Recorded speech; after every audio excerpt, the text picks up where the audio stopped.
गुरुर्ब्रह्मा गुरुर्विष्णु गुरुर्देवो महेश्वर गुरुर्साक्षात् परब्रह्म तस्मै श्री गुरुवे नमः। त्वमेव माता च पिता त्वमेव त्वमेव विद्या द्रविणं त्वमेव सर्वं देव देव। सर्वे भवन्तु सुखिनः सर्वे सन्तु निरामयाः सर्वे भद्राणि पश्यन्तु मा कश्चित् दुःखभाग्। परम तत्व अवतार परम पुरुष पूर्ण धनी मालिक जो पुष्करनाथ जी महाराज की पवित्र आत्माओं सभी सत्संगी भाइयों बहनों माताओं बच्चों बुजुर्गों सबको राधा। अभी मैंने कहा गुरुर् ब्रह्मा गुरुर्विष्णु गुरुर्देवो महेश्वर गुरुर् साक्षात् परब्रह्म तस्मै। ये गुरु क्या है? ये गुरु ब्रह्मा है जो स्थूल शरीर है उसको नमस्कार किया है।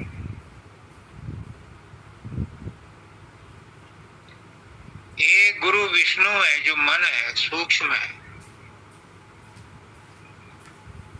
उसको नमस्कार किया है। एक गुरु महेश्वर है ज्ञान के भंडार शिव शंकर हैं उनको नमस्कार किया। लेकिन साथ में चूंकि संत मत में हैं हम तो उन्होंने कहा कि इन तीन से परे भी एक चौथा है। ये तीन तो अदृश्य हैं, ये हमारे सामने प्रेजेंट नहीं है। इसलिए चौथा नमस्कार उन गुरु को किया है जो साक्षात परब्रह्म है, साक्षात हमारे सामने हमें ज्ञान दे रहे हैं। गुरु साक्षात परब्रह्म तस्मै श्री गुरुवे नमः। ये गुरु परब्रह्म है, परमात्मा है। ये ब्रह्मा विष्णु महेश से भी ऊंचा दर्जा दिया है क्योंकि यही छोटे रूप में मालिक बन के आया है। रब मेरा सतगुरु बन के आया, मैनू वेख लेण दे। तो सतगुरु की महिमा है कि वो हम जैसा बन के आया है, छोटे रूप में आया है और हमसे उसी भाषा में बात करता है जिस भाषा को हम समझते हैं।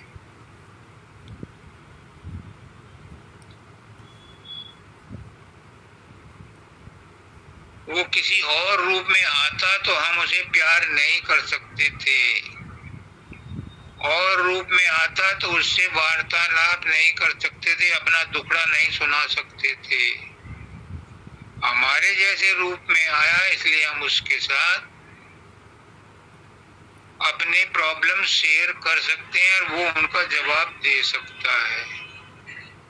और वैसे भी हम जिन्स के साथ ही रहते हैं, हम जिन्स से प्यार करते हैं। गौशाला में गधे घोड़े हो सकता है हों, रहते हो, राजा महाराजाओं के यहाँ भी होते थे, लेकिन वो हम जिन्स के साथ ही रहते हैं।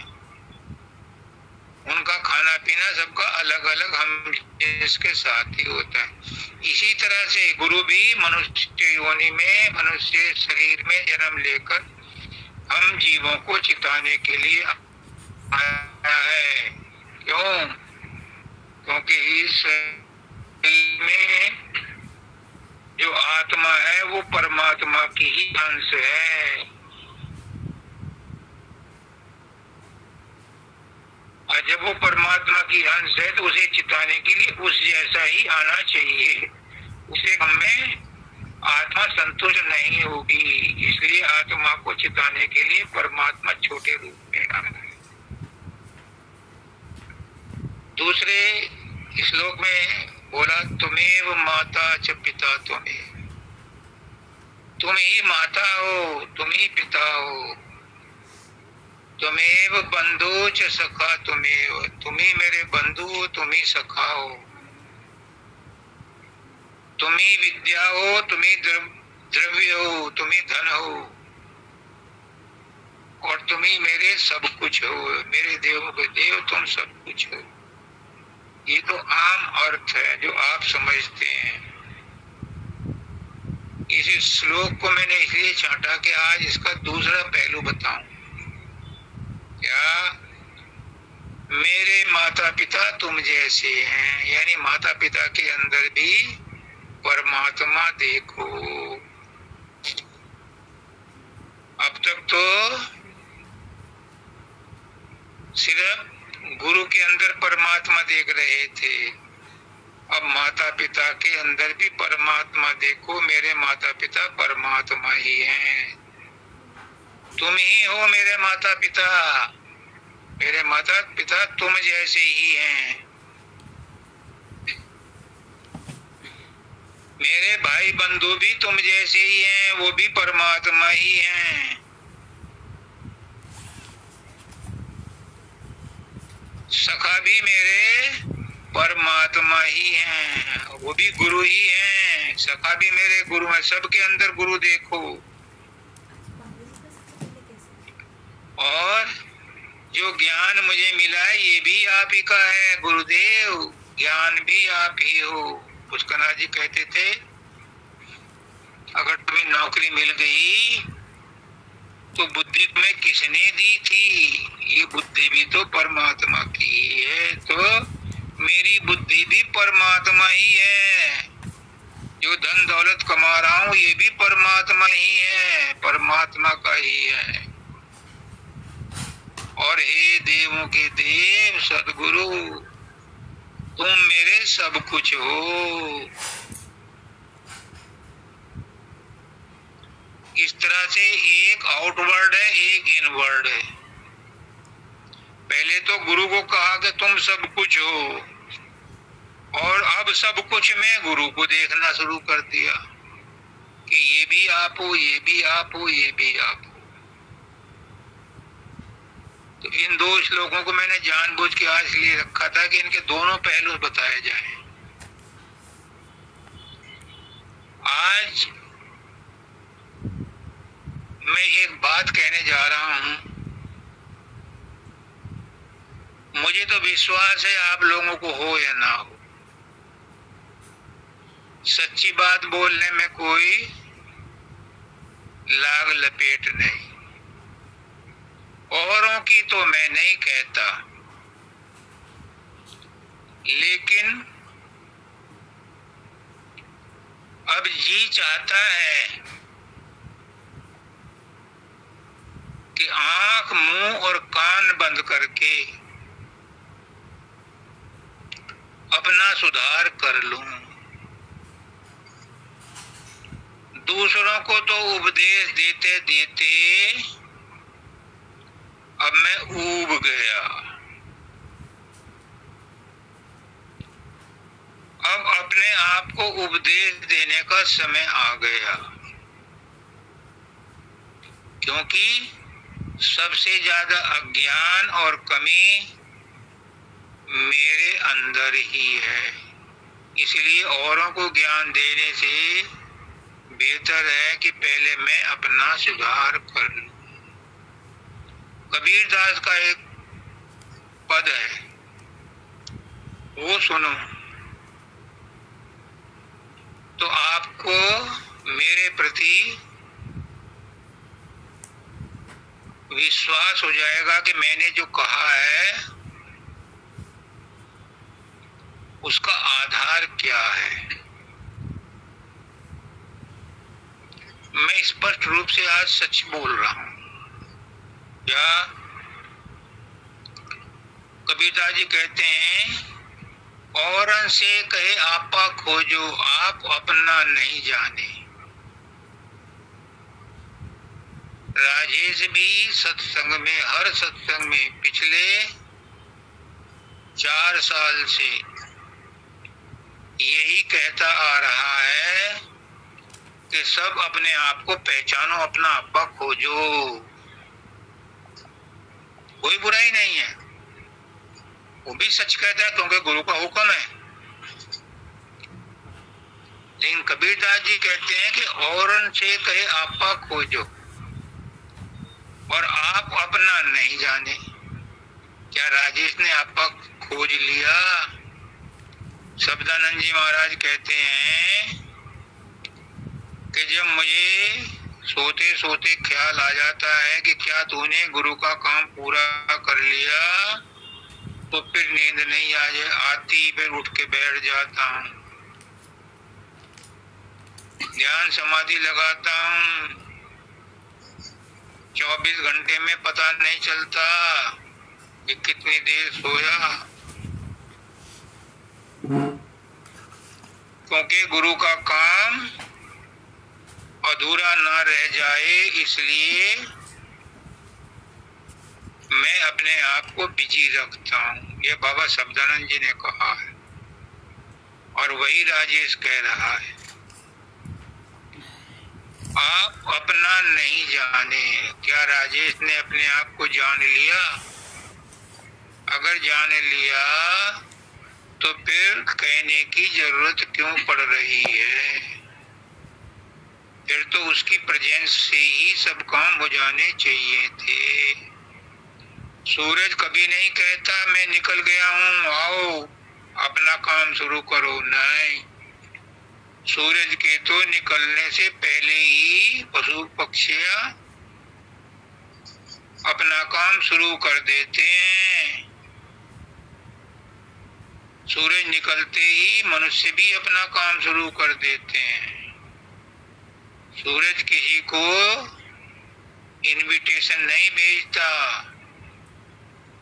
तो जिसको आत्मज्ञान हो जाता है वो किसी को इनविटेशन नहीं भेजता, किसी को सत्संग नहीं देता। उसके पास आते हैं और जिज्ञासु उससे फायदा उठा ले जाते हैं, वो किसी को इनवाइट नहीं करता।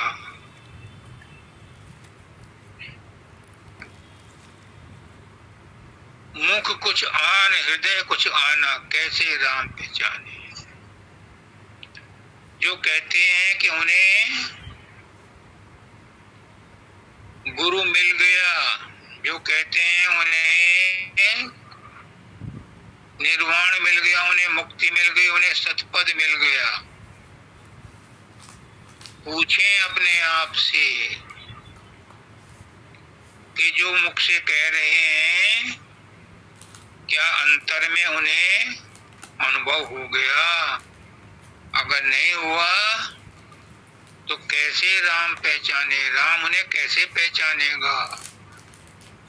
जो बाहर बाहर में कहते हैं राम उनको जानता है कि इसके अंदर में गहराई नहीं है, ऊपरी ऊपरी सतह से बोल रहा है। अगली पद में कहते हैं, औरन से कहे मोह न कीजिए, निर्मोही रहिए। संत महात्मा जो सत्संग में कहते हैं मोह त्याग दो, निर्मोही हो जाओ। मैंने पिछली बार कहा था, एक पंडित जी थे, उन्होंने सत्संग में कहा बेगुण में, बैंगन में बहुत अवगुण है, बेगुण है, इसे नहीं खाना चाहिए। घर पे आकर के कहा पत्नी से कि पड़ोसी ने जो सुबह बैंगन भेजे थे उनका भुर्ता बनाया कि नहीं? उसने कहा वो तो मैंने गाय को खिला दिया। क्यों? अब आपने तो कहा था सत्संग में कि बैंगन में बेगुण है और इसमें कोई गुण नहीं है। तो पंडित जी ने कहा ये तो मैंने लोगों के लिए कहा था, अपने आप के लिए थोड़ा ही कहा था। तो ये कह रहे हैं औरन से कहे मोह न कीजिए निर्मोही हो रहिए। दूसरों तो कहते हैं कि मोह मत रखो, निर्मोही हो जाओ। जब हम मेरठ में थे तो एक आर्य समाज का प्रचारक था, हमारे सामने ही रहता था और दूर दूर तक लंबे लंबे भाषण दिया करता था इसी बारे में, निर्मोह, मोह त्यागने के बारे में, निर्मोही होने के बारे में। एक दिन क्या हुआ, कोई टैक्सी वाला आया, वो गाड़ी बैक कर रहा था तो उसका पोता की टांग उसके पहिए के नीचे आ गई। अब वो जो संतपना था उसका वो सब भूल गया, गाली गलौज और रोना धोना इतना शुरू कर दिया, पूरा मोहल्ला इकट्ठा हो गया। तो पिताजी क्या कह रहे हैं, औरन से कहे मोह न कीजिए निर्मोही हुई रहिए, और माया मोह सकल आप ही में या दुख का सो कही। राजेश के अंदर भी मोह माया है, ये दुख वो किससे कहे, आपको सदगुरु मान करके वो आपसे ही कह रहा है, क्योंकि आप सदगुरु का स्वरूप हो, आप सदगुरु ही हो। उसकना जी कह गए, मानव दयाल जी कह गए, बाबा फकीर कह गए कि हे सत्संगियों तुम मेरे सदगुरु हो।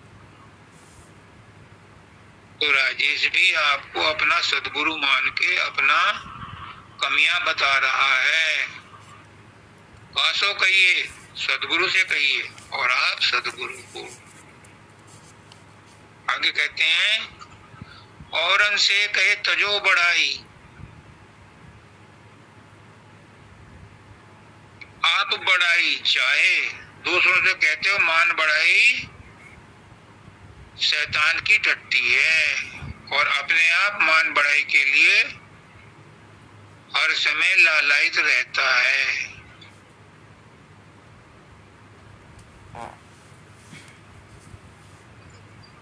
मान बढ़ाई छूटत नाही जीना पीर कहावे।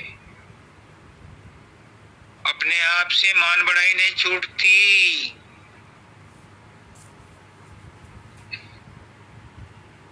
और अपने आप को गुरु कहलाता है।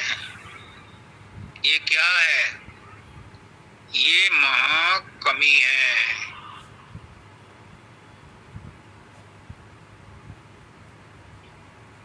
औरन से कहे पक्ष न कीजिए आपा पक्ष न त्यागे, औरों से कहता है पक्षपात छोड़ो, सबको एक समान समझो, सबसे एक साथ प्रेम करो, एक सा प्रेम करो, सबके साथ एक जैसे रहो, समता में रहो कहता है। लेकिन पिताजी क्या कहते हैं, कहन सुनन को साध कहावे साच कहे रिस लागे। कहने को तो कहता है, लेकिन जब कोई तुझे बुरा भला कहता है तो गुस्सा आता है, रिस आवे। तो क्या सतगुरु हुआ, क्या तू गुरु हुआ, नहीं हुआ। आगे कहते हैं जब लग राग द्वेष मन माई, जब तक राग द्वेष है किसी के मन में, राजेश के मन में, तब तक निंदा स्तुति भाई, तब तक निंदा और स्तुति उसको टच करेगी, तब तक त्रैताप न छूटे कहा बहे बहु बाहे, तब तक त्रैताप नहीं छूटता।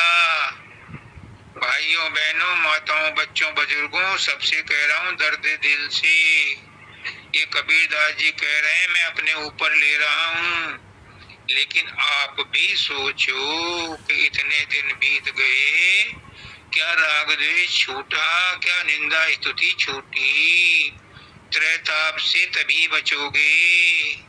प्रेम सुख जी, मैं कहता हूँ कि बड़े बड़े संत महात्मा इस बात को स्वीकार करते हैं, आम जनता स्वीकार नहीं करती। वो कहते हैं हम में कोई दोष नहीं है, गुरु में दोष है, हमारा अब तक शब्द और प्रकाश क्यों नहीं खुला। अपने अंदर कोई नहीं जागता कि तुमने कहा माना कि नहीं, गुरु के बताए रास्ते पर चले कि नहीं, मान बढ़ाई गई कि नहीं, राग द्वेष गए कि नहीं।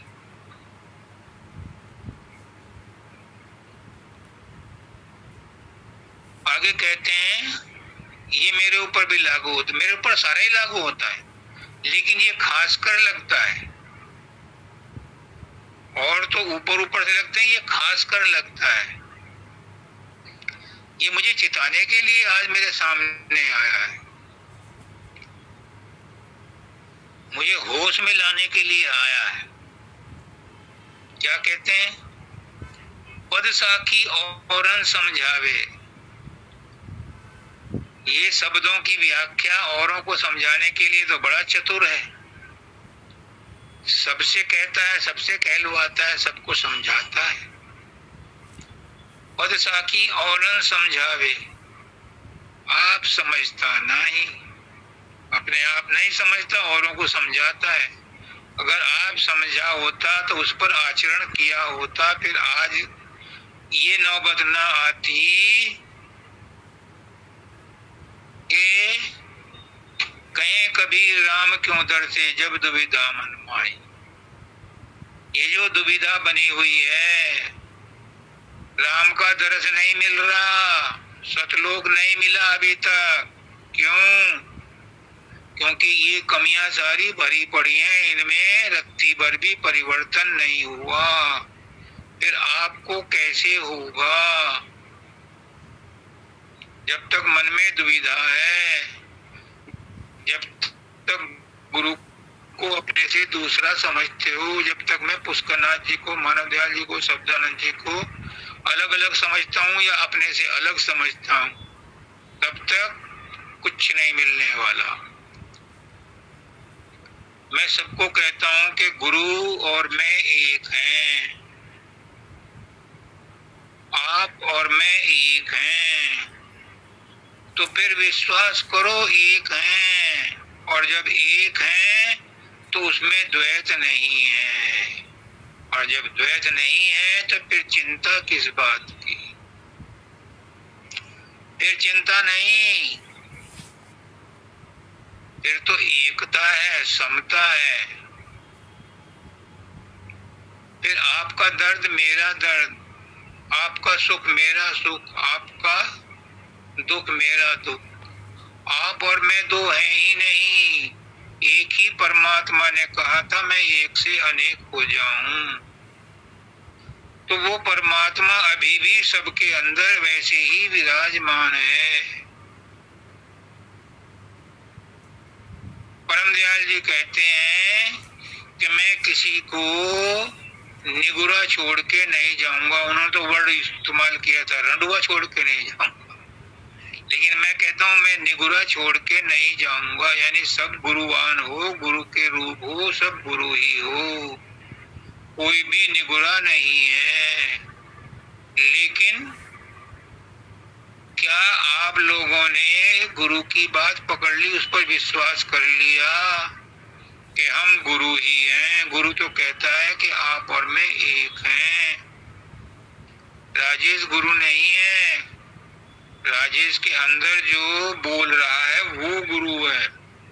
वो मानव दयाल जी हैं, वो पुष्करनाथ जी हैं, वो शब्दानंद जी हैं, वो गुरुओं के गुरु राधा स्वामी दयाल हैं जो अंदर से बोल रहे हैं। राजेश का शरीर गुरु नहीं है, ये तो आप जैसा ही शरीर है, मिट जाएगा।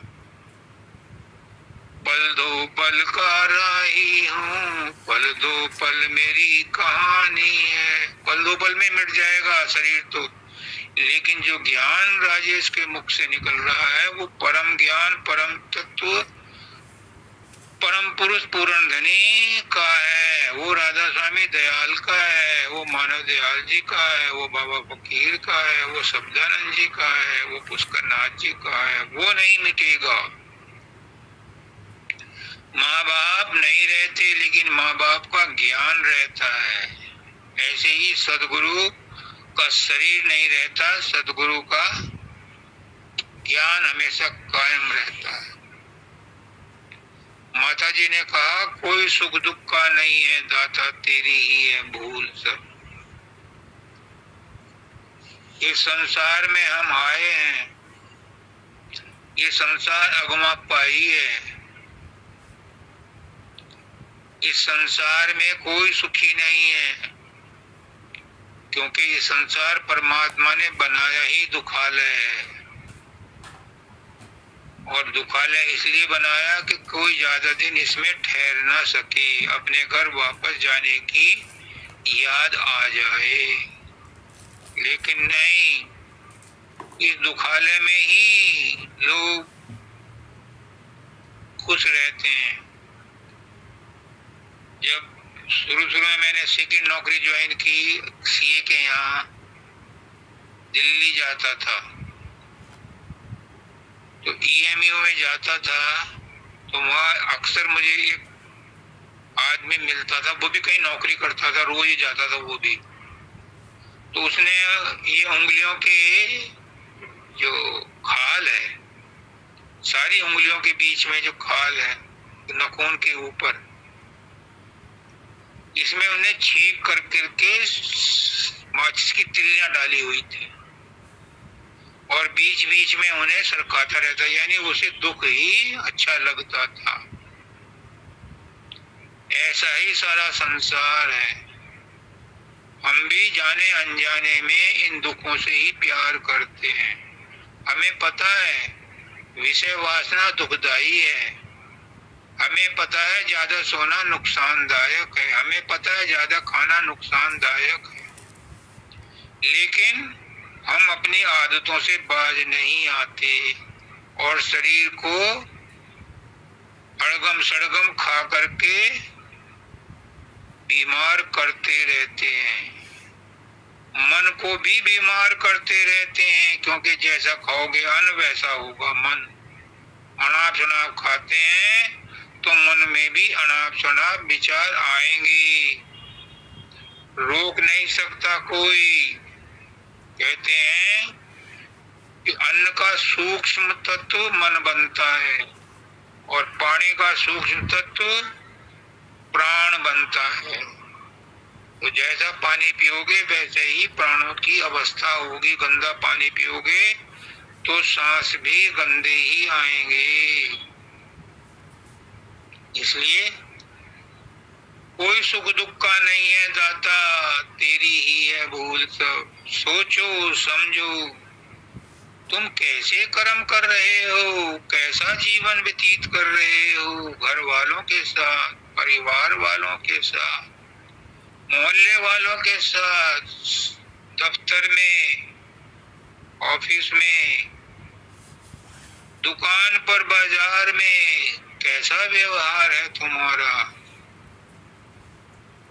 जब सबके अंदर परमात्मा है तो तुम किसी पर नाराज क्यों होते हो, किसी पर गुस्सा क्यों करते हो, किसी चीज का मोह क्यों करते हो। अगर करते हो, मन में गलत विचार आते हैं, विषय भोग में उलझते हो, तो जैसा करोगे वैसा भरोगे,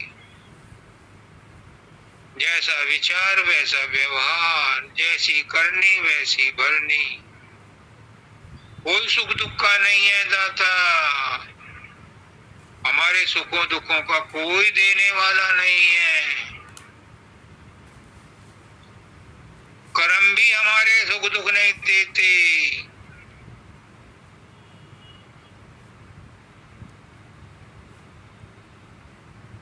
हालांकि सब कहते हैं कि ये कर्मों का फेर है, कर्मों का चक्कर है, लेकिन मैं कहता हूं कि ये कर्म भी हमें सुख दुख नहीं देते। कर्मों के साथ जो आसक्ति होती है वो सुख दुख देती है। तुम आंख मीचते हो, सांस लेते हो, इस कर्म का कोई फल नहीं होता, क्योंकि इसमें तुम्हारी आसक्ति नहीं है।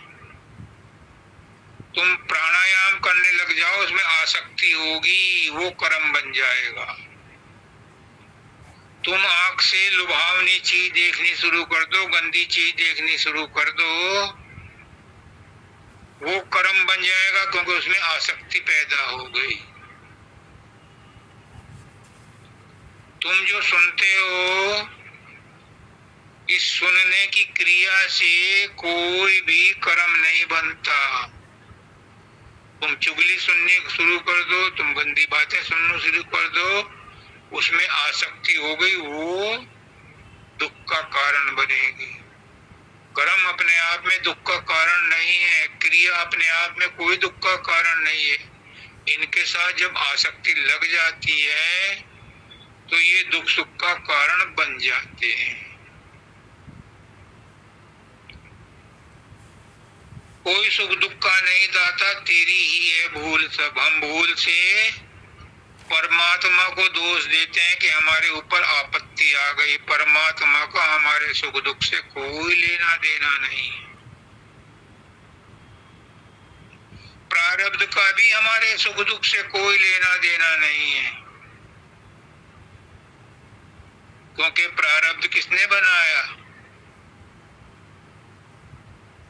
ईश्वर ने बनाया। ईश्वर कौन है? ईश्वर और आत्मा एक हैं। तो एक आत्मा दूसरी आत्मा को क्यों तकलीफ देगी? इसी तरह से काल भी हमें सुख दुख नहीं देता, क्योंकि काल भी दयाल का ही रूप है। पानी पानी को गीला नहीं कर सकता, आग आग को नहीं जला सकती, हवा हवा को नहीं सुखा सकती, तो काल हमें क्यों दुख देगा? ये हमारी भूल है।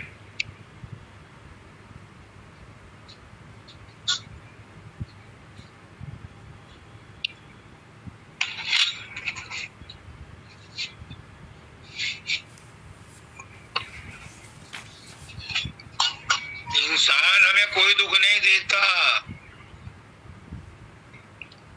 हर इंसान वो करता है जो उसे कराया जा रहा है। तुम उसे अपने प्रति हुआ मान लेते हो, इसलिए दोष देते हो। उसका कोई कसूर नहीं है। जो तुम्हें गाली दे रहा है, जो तुम्हारा नुकसान कर रहा है,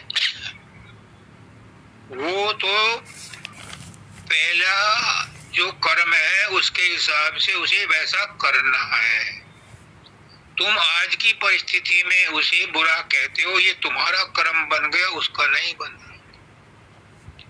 इसलिए सुख दुख का दाता कोई भी नहीं है, ना कर्म है, ना काल है, ना इंसान है, ना परमात्मा है, ना माया है, प्रकृति भी नहीं है, क्योंकि प्रकृति तो जड़ है। शरीर भी नहीं है हमारे कर्मों का सुख दुख का दाता। मन भी नहीं है। हमारे अंदर जो अहंकार है, हमारे अंदर जो आसक्ति और ममता है, वो हमारे सुख दुख का दाता है। राजेश को तो आज इस बात का एहसास हो गया। आपकी आप जाने कि आपको कब होगा। जिस दिन होगा उसी दिन से नया जीवन शुरू हो जाएगा। फिर दूसरों में दोष देखने बंद हो जाएंगे, क्योंकि दूसरा कौन है? माता जी ने कहा कि वो सबके अंदर खुद बैठा हुआ है, तो तुम थप्पड़ किसको मारते हो? तुम बुरा किसे कहते हो? खुद को ही बुरा कहते हो, क्योंकि परमात्मा ही सबके अंदर बैठा है। वही परमात्मा तुम्हारे अंदर है। तुम्हारी आत्मा का ही बनाया हुआ संसार है ये। उस परमात्मा ने, बड़े परमात्मा ने जो ये संसार बनाया है, वो अपने लिए बनाया है, हमारे लिए बनाया है। लेकिन हमारी आत्मा ने अपने लिए एक अलग संसार बनाया है। हमारे सोच ने, हमारे मन ने, एक अपना अलग ही संसार बनाया है। हम उसी में मस्त रहते हैं, उसी में घुटते हैं, उसी में घुलते हैं, उसी में दुख तकलीफ उठाते हैं। अगर हम अपने मन के संसार से आजाद हो जाएं, अगर हम अपने मन के संसार से आजाद हो जाएं, अगर हम अपने मन के संसार से आजाद हो जाएं, तो मैं निश्चित तौर से कहता हूं कि बाहर का संसार तुम्हें दुख सुख नहीं दे सकता। उसमें इतनी हिम्मत ही नहीं है कि तुम्हें दुख सुख दे। तुम्हें दुख सुख तुम्हारे अंदर का जो मन है, जो अपना संसार बनाया है, वो तुम्हें दुख देता है। और चूंकि वो तुमने बनाया है, तो तुम खुद उसके जिम्मेदार हो। गुरु क्या, गुरु का बाप भी, परमात्मा क्या, परमात्मा का बाप भी तुम्हारे संसार को ठीक नहीं कर सकता। वो तुम्हें खुद करना पड़ेगा। गुरु आता है, वो रास्ता बताता है, वो तुम्हारा ब्रेन वॉश करता है कि जो तुम सोच रहे हो वो सच नहीं है। तुम झूठ को सच माने बैठे हो।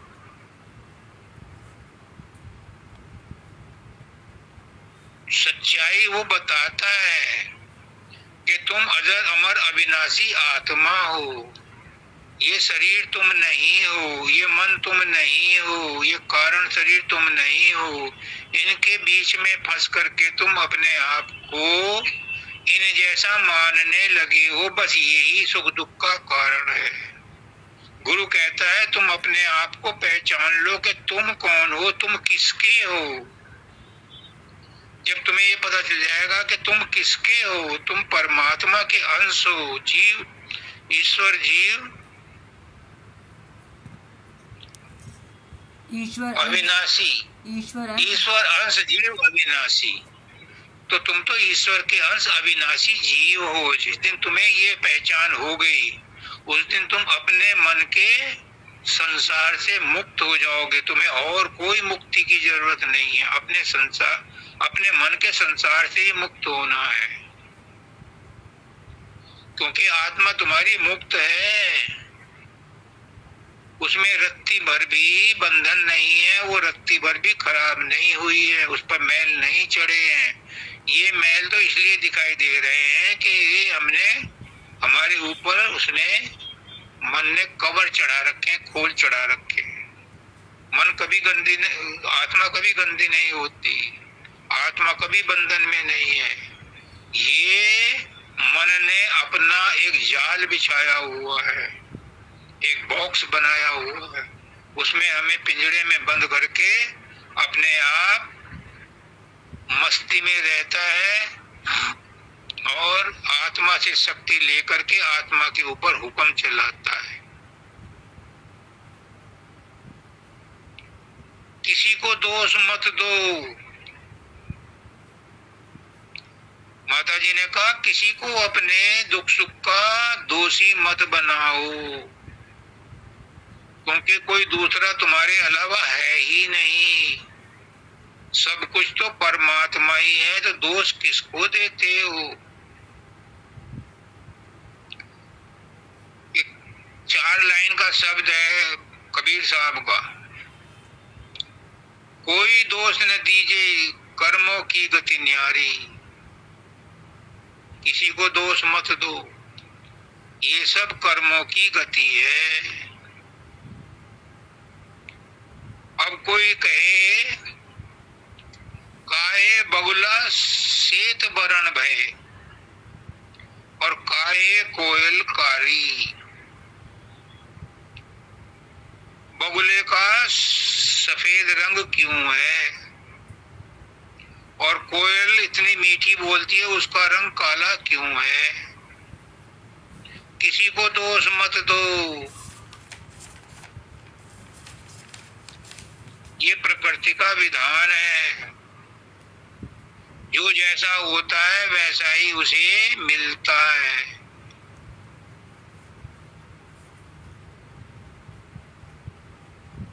जो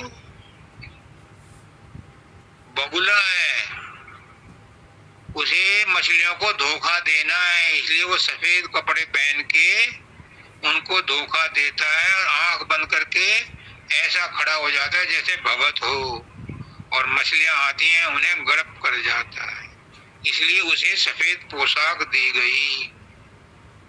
और कोयल काली क्यों है, ये भी कर्मों का भेद है। क्या कोयल मीठा बोलती है, अगर उसे सुंदर बना दिया जाता तो लोग पिंजड़ों में बांध लेते उसे, इसलिए कोयल को काला रखा गया ताकि वो कोई उसे पिंजड़े में न बंद करे।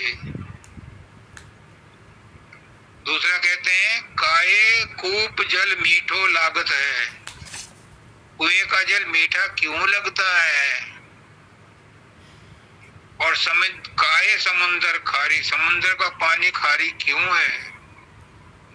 कुएं का पानी मीठा है, हालांकि वो भी समुंदर का ही पानी है, लेकिन कुएं में मीठा है। क्यों? क्योंकि कुआं सीमित है, वो छोटे रूप में है, गुरु छोटे रूप में है, इसलिए मीठा लगता है, इसलिए अपना लगता है, इसलिए प्यारा लगता है। उसे प्यार करने को जी चाहता है गुरु को, क्योंकि वो सीमित है, छोटे रूप में आया है। उस बड़े प्रेम परमात्मा को कैसे प्यार करोगे, कैसे प्रेम करोगे, कैसे जप्फी मारोगे, वो बड़ा है, उससे नहीं होता। इसलिए छोटे रूप में अच्छा लगता है तो समुद्र का पानी खारी है, और छोटे रूप में कुएं का पानी मीठा है।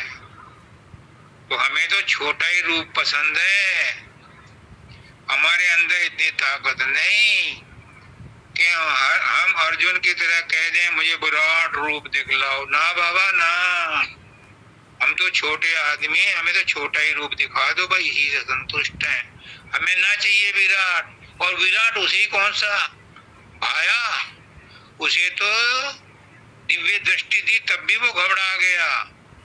तो बाबा हमें ना चाहिए विराट, हम तो छोटे ही रूप में संतुष्ट हैं, अपने छोटे गुरु के ही रूप में हमें प्यार करने को मिलता है, उसकी बातें सुनने मिलती हैं, उसका सत्संग सुनने को मिलता है।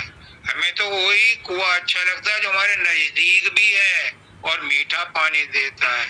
हम पानी के भंडार समुद्र के पास क्यों जाएं जहाँ खारा पानी है। फिर कहते हैं काहे मूर्ख राज करत है और पंडित काहे भिखारी। किसी को दोष मत दो, परमात्मा को भी दोष मत दो, प्रारब्ध को भी दोष मत दो, सब कर्मों का खेल है। जो राजा बनते हैं वो मार धाड़ करके बनते हैं, और वो अक्सर अनपढ़ ही होते हैं, अक्सर पढ़े लिखे भी हुए ऐसी बात नहीं, पर अक्सर वो अनपढ़ ही होते हैं। और दूसरी बात, जब राजा बन जाते हैं तो बिल्कुल ही अनपढ़ हो जाते हैं, क्योंकि मंत्रियों के सलाह पर ही काम करते हैं, अपनी बुद्धि ना काम करती। और जब वो अति ऐश्वर्यवान और आराम में चले जाते हैं तो उन्हें मारने वाले दूसरे पैदा हो जाते हैं। इसी तरह से वो सब अज्ञान में आकर के राजकाज करते हैं, पढ़े लिखे भी करते हैं, लेकिन जब राज मद हो जाता है उन्हें, तो वो भी अज्ञानियों की तरह ही व्यवहार करते हैं, ऐसे ऐसे डिसीजन लेते हैं जिनका कोई तर्क नहीं रहता। और कई बार तो अपने जान पहचान वालों को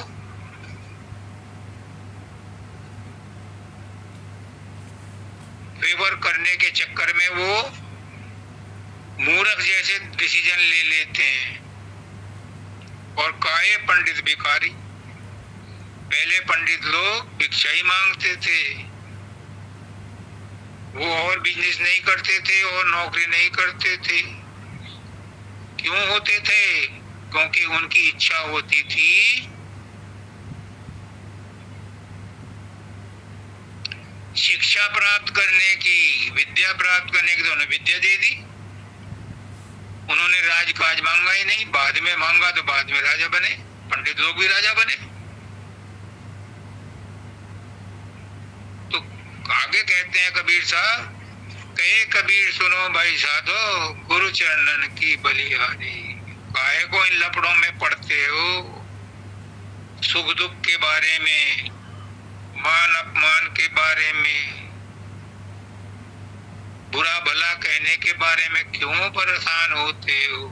गुरु चरणन की बलिहारी, गुरु के चरणों में जाकर के अपने आप को समर्पित कर दो तो तुम्हारा जीवन सफल हो जाएगा। गुरु तुम्हें रास्ता बता देगा, जो अज्ञान है वो मिटा देगा, जो भ्रम है वो मिटा देगा।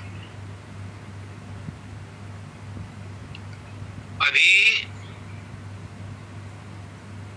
आचार्य नया पंडित ने जो शब्द पढ़ा,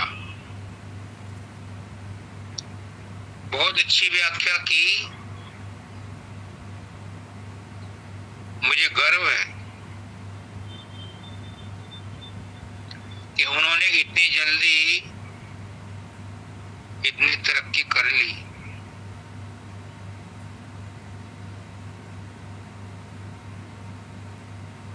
और राधा ने तो इनसे भी ज्यादा तरक्की की। राधा तो अपनी सुध बुध भूल गई। वो जो कहना चाहती कह नहीं पाती, क्योंकि जिसको ज्ञान हो जाता है, जिसको अनुभव हो जाता है, ज्ञान नहीं, ज्ञान तो वाचक ज्ञान भी होता है, जिसको अनुभव ज्ञान हो जाता है वो कुछ कहने सुनने के लायक रहता ही नहीं। मैं भी अब उसी स्थिति में जाने वाला हूं। मैं भी नहीं चाहता कि मैं कुछ बोलूं। मैं भी चाहता हूं कि आंख, मुंह और कान बंद करके अपने आप में सिकुड़ जाऊं, जैसे कछुआ सिकुड़ जाता है। पर मालिक की मौत जो चाहेगा कराएगा। मेरे संकल्प विकल्प से कुछ नहीं होता। ये विचार भी गुरु को अर्पण है, जैसा चाहे कराए। तो इन्होंने कहा जो कोई अपने मन की भेंट चढ़ावे, क्या बात है। जो कोई अपने मन की भेंट चढ़ावे, क्या लाओगे तुम गुरु के लिए भेंट देने को? माना दयाल जी कहते थे कि तुम्हारा अपना है ही क्या, तुम क्या दे सकते हो गुरु को?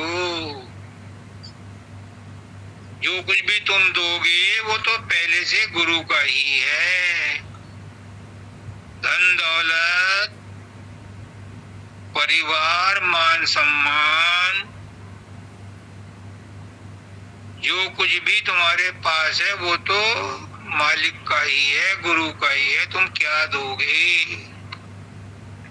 तुम सेवा करना चाहते हो, गुरु सेवा नहीं चाहता। चाहता है?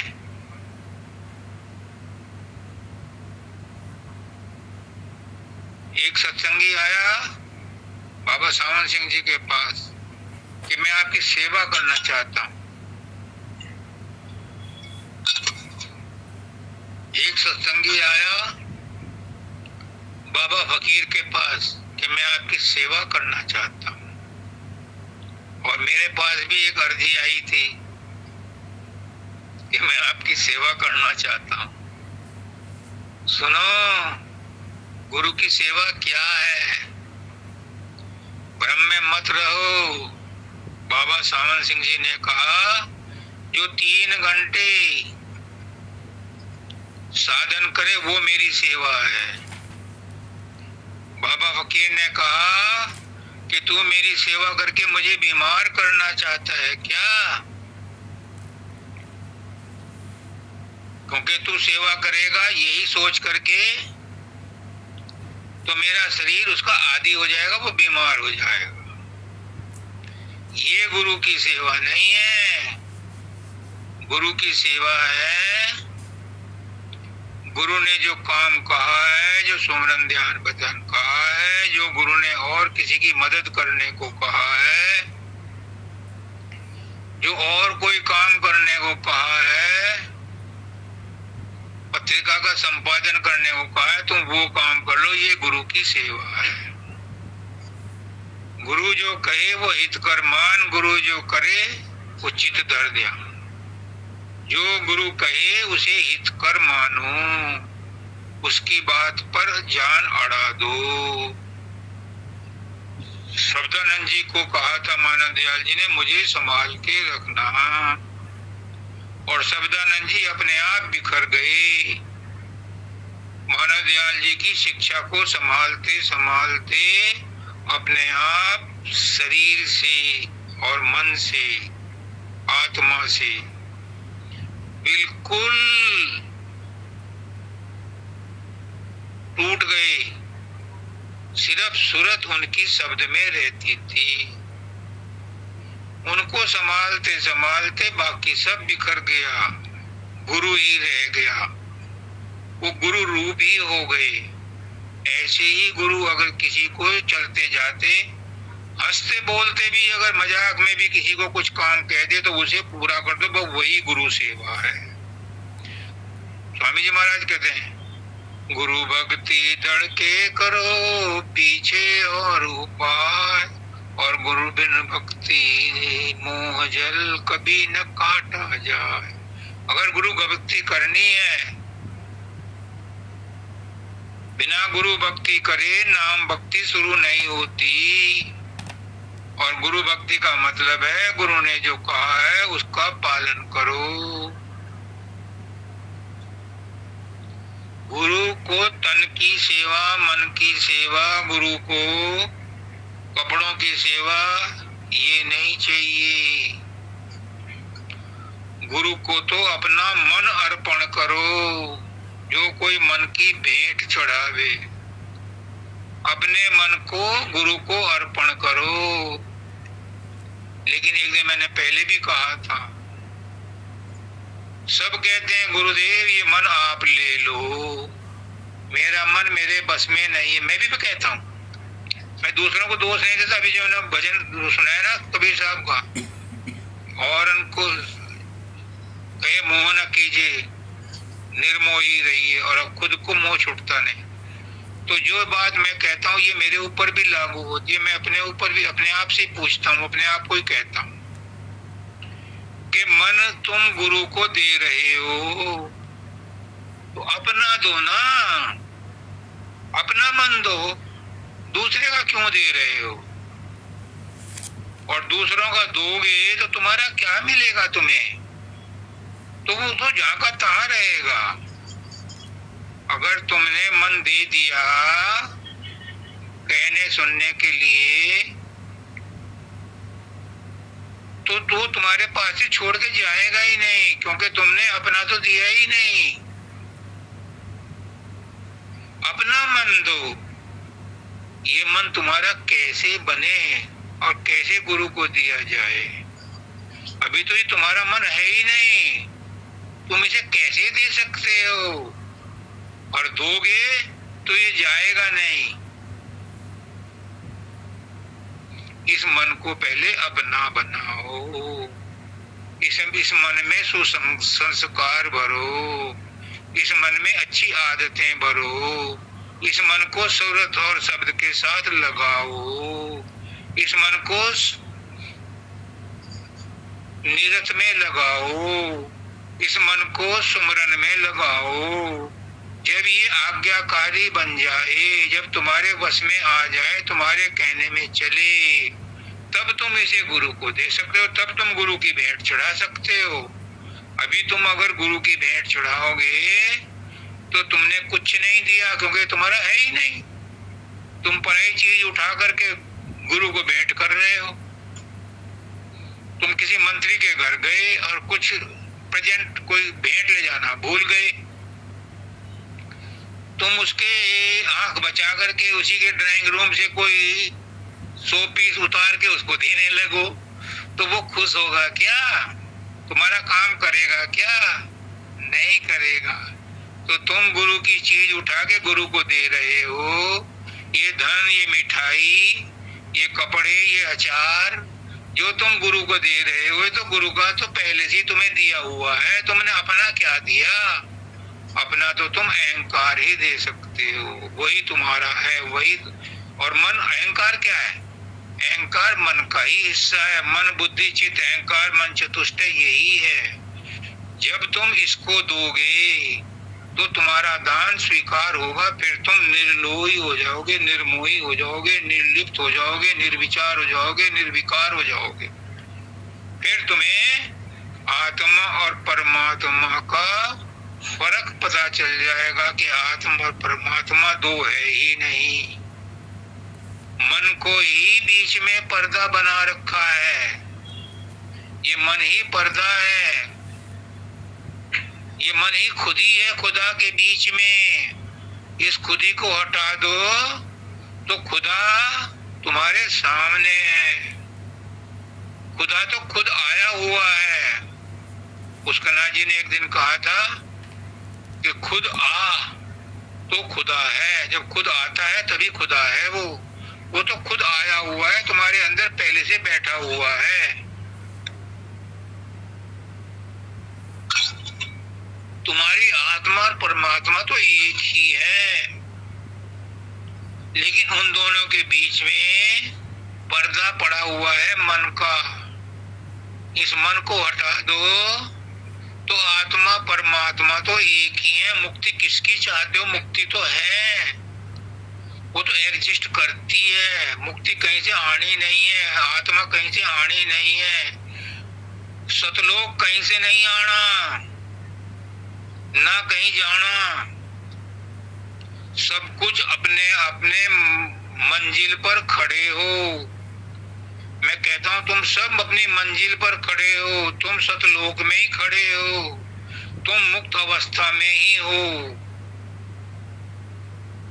बस ये भ्रम है, ये आंखों पर चश्मा चढ़ा हुआ है। ये मन का जो खोल है, इस मन ने पहले अन्नमय कोश, फिर प्राणमय कोश, फिर मनोमय कोश, फिर ज्ञानमय कोश, फिर आनंदमय कोश, उसके बाद काम, क्रोध, लोभ, मोह, अहंकार, ईर्ष्या, द्वेष, तृष्णा, कामना, जाने क्या क्या खोल चढ़ा रखे हैं, जिनकी वजह से आत्मा परमात्मा को देख नहीं पाती। रोज मिलते हैं पर बात नहीं होती है। फिर क्या कहते हैं? जरा गर्दन झुकाई देख ली तस्वीरें यार। गुरु कहता है कि वो तुम्हारे अंदर ही है, गर्दन झुका के देखो अपने अंदर में उसकी तस्वीर कैसे दिखती है। वो जब तुम मन के विकारों से, मन के विचारों से, मन के गुनाहों से, मन की पुरनाओं से अपना संबंध तोड़ लोगे। मिटाना नहीं है कुछ भी, मिट भी नहीं सकता, क्योंकि ये परमात्मा का बनाया हुआ है, प्रकृति का बनाया हुआ, कुछ नहीं मिटा सकते। तो यू कांट चेंज एनीथिंग। केवल इनका रुख बदलना है, रूप बदलना है। इन सब को गुरु की तरफ मोड़ दो। क्रोध को भी, लोभ को भी, मोह को भी, कामना को भी, तृष्णा को भी, सबको गुरु की तरफ मोड़ दो। जब तुमने गुरु की तरफ मोड़ दी तब ये कह सकते हो जो कोई अपने मन की भेंट चढ़ा, उसका मन भेंट चढ़ाने के लिए तैयार है। और अगर ये नहीं मोड़े गुरु की तरफ तो मन को भेंट चढ़ाने के लिए तुम अधिकारी ही नहीं हो। आज बहुत कुछ हो गया। मैं आप सब लोगों को मालिक के कुल हजूर मानव दयाल जी महाराज, पुष्कर नाथ जी महाराज, सरदान जी महाराज, परम दयाल, सभी दादा स्वामी दयाल के गुरुओं से प्रार्थना करता हूँ कि आपको सद्बुद्धि दे, सद्ज्ञान दे, सद्गुण दे, सुख संपत्ति स्वास्थ्य प्रदान करे और आप अपने इस जीवन में उस लक्ष्य को प्राप्त कर लो जिस लक्ष्य के लिए आप आए।